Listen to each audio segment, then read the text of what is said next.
చెప్పండి. గంధమామ చేస్తారమ్మా, మనం చెయ్యము.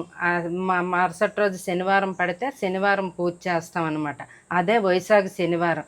వైశాఖ శనివారం అయిపోయిన మరుసటి రోజు సూర్యనారాయణ మూర్తికి మనం పూజ చేస్తాం. అక్కడ సింహాచలంలో నరసింహస్వామికేమో చందనోత్సవం జరుగుతుంది.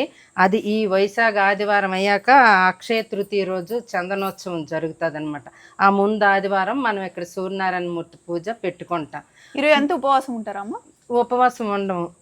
మధ్యాహ్నం ఉపవాసం చేసిన వాళ్ళు చేస్తారు. ఇప్పుడు నేను చేయలేను ఉపవాసం ఉండేవాళ్ళం. మా అత్తయ్య, మా ఆడపడుచు అందరితో ఉపవాసం ఉండి నైట్కి ఏదో టిఫిన్ చేసేవాళ్ళం తప్ప ఉప్పు వేయకుండాను టిఫిన్ చేసేవాళ్ళం. ఇప్పుడు ఒంటిపూట భోజనమే.